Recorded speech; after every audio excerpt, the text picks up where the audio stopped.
Welcome everyone to the introduction of environmental economics. Now in this lecture we will cover use and non-use value valuation method.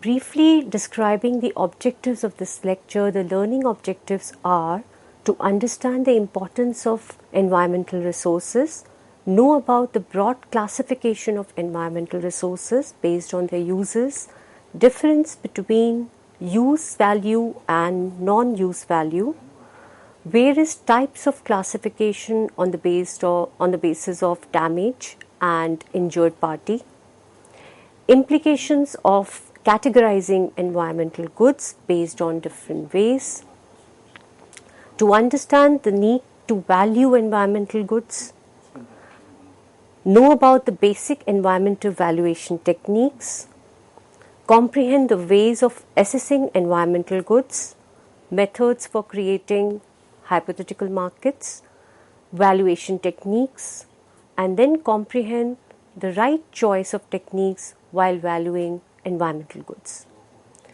Now, to understand environmental goods and environmental economics is basically taking you away from the valuation of monetary valuation, which we usually in the mainstream discipline of economics we deal with, right? So environmental economics takes you away from the valuation of monetary valuation through the markets. It basically assesses an importance of anything from the angle which is not monetary. Environmental resources provide a number of benefits that allow human beings to live and enjoy Earth properly. Various types of environmental goods are there on the basis which can be classified as use value and non-use value. Services provided by the environmental goods are highly valuable, and therefore economists are concerned about assessing value of such goods. They do not have markets. How do you assess the value? That becomes a major question. Further, a vast majority of environmental goods are not traded in the markets. Majority of these goods are considered and they come under the category of public goods. Environmental use value goods either have the direct health impacts in the form of mortality or morbidity, and non-health impact in the form of bothersome odor or noise, etc. These use values, they also affect the production side of the function, so adversely affecting the production function and leading to additional maintenance cost. Therefore, environmental goods also impact humans through the damage to the ecosystem, and it has negative consequences like it impacts the recreational uses of the ecosystem. Further, non-use value is considered as a gain. So we have two types of values in environmental goods: use value and non-use value. Non-use value is considered as a gain in person's utility without potentially obtaining anything out of the system. You would have seen that in case you are consuming certain environmental goods, but you are not paying for it. Sometimes they do not have value. So we will be exploring what are those values given to them. The three basic types of non-use value are existence value, altruistic value, and bequest value. Most of the environmental assets have little use value. They have more significant non-use value. As far as the various methods are concerned, we will be broadly looking at revealed preference theory, then stated preference theory. Under the revealed preference theory method, we will go around the stated preference method and hedonic price function, and there are various methods of valuation. Revealed preference method can have two types of approaches, which is hedonic production approach, and the other one is the household production function approach. household production function further varies in various forms like household health production function and travel cost method. The stated preference method, which is based on revelation of demand from the most commonly used method of contingent valuation method. This will be discussed later on in the lecture. CVM, that is called as CVM. So briefly describing all these aspects, I will start from the defining the use and non-use value of environmental resources. The concept of non-use value in the mainstream economics literature was first introduced by John V. Crutile. In his classic article of Conversation Reconsidered, he argued that consumers need not be active consumers of resources. Its willingness to pay can be captured by the price discriminating monopoly owner in order to derive value from the continuing existence of unique, irrepressible environmental resources. Basically, he proposed that how can you value environmental resources? It is by willingness to pay a person projects. Crutile also suggested that two reasons people hold values apart from their present use. One of them is presence of the options for future use, and the other one is bequeathing the natural resources to their descendants. An option demand may exist not only among the persons who are currently using it, but prospectively active in the market for the object of demand by the people who will be using them later. And among the people who place the value to a resource on the mere existence of the resource itself, on the basis of biological demand and its distribution. So there are a set of people who would like to value environmental resource not on the basis of use value, but on the basis of its existence itself. There's another environmental economist called as McConnell. The notion, according to him, that the good is valued only for its existence and it provides the useful services is far-fetched. The existence value occurs only insofar as a bequest or altruistic notion that prevails. Every environmental resource has a bequest value. I will briefly explain you what it actually means. Resources that are needed because they are valued by others for your own generation or for the heirs. Basically, you're not valuing for yourself. You're valuing those goods for the future generation or to give them back to the generation which you are leaving behind. Thus, the use value is the ultimate goal of all preferences that yield the existence demand through the existence, and use may be experienced by different set of people altogether. People can leave what they are essentially existence value out of an unethical and altruistic concern. So there were a lot of concerns about this definition. A lot of people said that you can value an environmental good not because it has an existence, but when you're valuing it, it could be because of unethical reason. You may be using the status of non-human species and proper rules of the human conduct are violated. So one is very careful while talking about the unethical use of resources and when it is the existence value. So defining this existence value, non-use value is very critical in this discipline of environmental economics. Use and non-use value, the philosophers of ethics do not agree with the validity and the proper form of such concerns. It is possible that some people hold such values and are willing to commit resources for the basis of those values.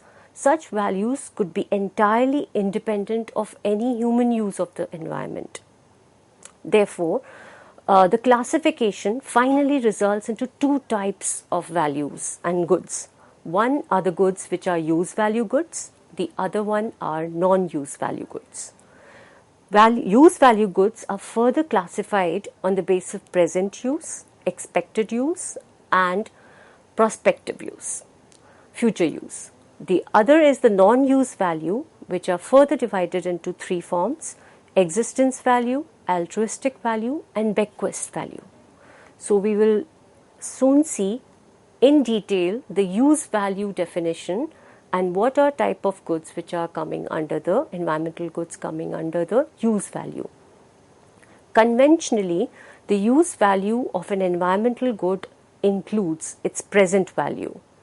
What we are currently visiting, any wildlife sanctuary or any open access area or any natural resource. Expected use, on the other hand, is what we plan to visit in a month's time or in a 2 months' time. That is considered as expected use.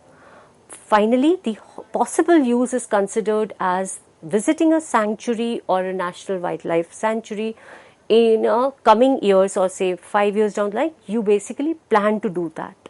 You're not currently doing it, but in future you plan to do that. That is considered the possible use of a natural resource. This possible use of environmental good, like some remote forest or which is hardly visited by anyone in the country or any region, would create a long-term use if there is a possibility of people considering or valuing it. The use value of environment good therefore opens up another notion of human impact, where environmental goods impact the humans directly. So basically, the three types of use value, the three motives of use value, when you consume environmental goods because of use, then it will it will finally be leading to the impact on human life, either directly or indirectly. The direct health impact is in the form of air pollution, water pollution, biodiversity, and other things. So air pollution is like, as you've seen, that it has been the major point of concern in all the developing and developed countries. It is the air pollution which is harming individuals in a major way, in lungs problem, and there's so many other issues related to that. And environment, it is considered as environment bad. Air pollution would result in mortality, that is death, and morbidity, that is illness. That is the direct health impact. Apart from the recreational use, now there is an equal impact on the ecosystem also. The use value of an environmental resource leads to impact on the ecosystem as well. Apart from recreational use, ecosystems have further been benefited, like they become the source of genetic material and input to manufacturing new pharmaceutical companies. This all is being done by the ecosystem or natural resources. Measuring the value of ecosystem benefits, that is first point of concern, that you should know the value of ecosystem where you are existing. Only then the damage can be computed. Therefore, measuring the value of ecosystem benefits or services has emerged as a significant controversial area of valuation of environmental resources. This is because that there are difficulties in determining the measurable or tangible impact or impacts related to the damage of ecosystem. For example, one of the harmful impact, that is disruption of the ecosystem due to environmental pollution, is reduction in the number of species. Now, to quantify that damage in monetary terms is the challenge, because how do you value the number of species got deteriorated? What is the monetary value you would like to give? That is a challenge.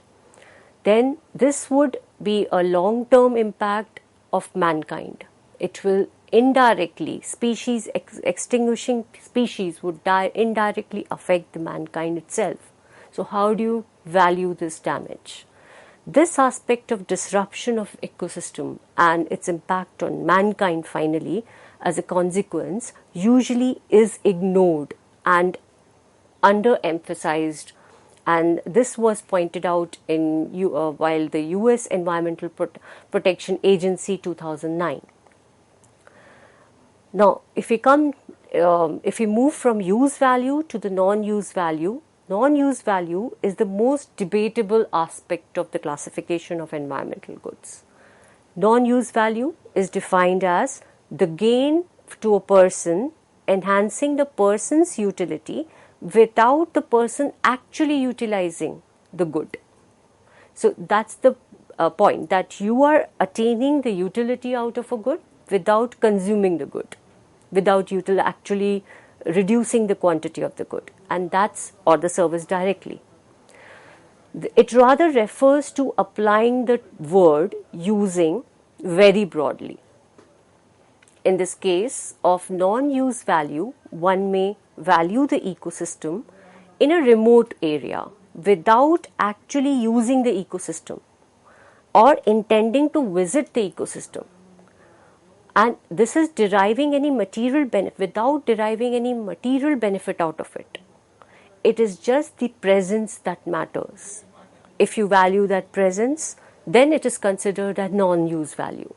Similarly, one may value a blue whale swimming freely in the open area, open ocean. Despite having no intention of seeing the blue whale, you're happy knowing that the blue whale exists. That is the non-use value. Non-use value is further classified into three types: existence value, altruistic value, and bequest value. Existence value is the value a consumer perceives or derives just by knowing that something exists. That's what I just said, that if you know that whale exists, blue whale exists, you're happy and you're deriving happiness or utility out of it without consuming it. For example, the value one places on a wildlife sanctuary in Africa, which you do not plan to visit any time in life, but you value that. The pleasure one derives while knowing the wildlife's existence in the remote area is the value which you associate with the actual use. It is like a proxy to actual use. The second form of non-use value is altruistic value. Altruistic value is the value derived not from one's own consumption. It is rather spiritual, or you can say philosophical. You derive of happiness or value just because you are consuming, but because the fact that others will be consuming. So it is more than what we are talking out here is more than, it's a larger perspective of economics as a basic discipline. It is looking beyond economics, that you become happy not by your own consumption, but you become happy by others' consumption, seeing others using it, someone else deriving that utility, you become happy. So that value is altruistic value. Keeping the yard clean at the background of your house for the benefit of your neighbors, that is altruistic, and you obtain utility from the fact that your neighbor will be happier and better off. That is considered as altruistic value. This is one form of non-use value. This is different from the existence value. This is altruistic value, which you become happy seeing others happy consuming it. Now, third form of non-use value is bequest value. Bequest value is almost the same as altruistic value, deriving happiness or utility when others are better off. You become happy. Bequest value is slightly different from altruistic value. Bequest value accounts for well-being of future generation. Right? Here you're not seeing people consuming it right in the present moment, but you know that they will be consuming in future. Your kids, your future generation will be using the nature when you're not there. You wouldn't be able to see them, but still you become happy with the fact that they will be using it. If you have passing on, you pass through a natural wildlife on the next generation, you pass on the treasure of wildlife to the next generation, then the wildlife forest has a bequest value because you are leaving it behind for future generation to consume. Then the wildlife forest, you provide a bequest value to that. It has a bequest value to you, even though you will not be either consuming it in the present moment or you see others consuming it in the present moment. You will not be there to see the future generation consuming it, but still you are happy. Even though such kind of resources and such kind of happiness derived value which you place is called as a bequest value. It is direct materialistic use is not present in this kind of a value system. Finally, the purpose of categorizing the environmental goods according to use and non-use value is to comprehend the difficulty and dichotomy of assessing the value of these environmental goods. Much of the environmental assets, they confirm on the consumers looking at their use. So finally we see that it is environmental assets have less use value, but instead they have significant non-use value. Most of the environmental resources, you will always see that they have a significant non-use value as compared to the use value. Now, there are ways of classifying them. The valuation, how do you go about the valuation? This is something which we would cover in the next lecture. And here we, right now we stop the discussion here and pick it up in the next session. Thank you so much.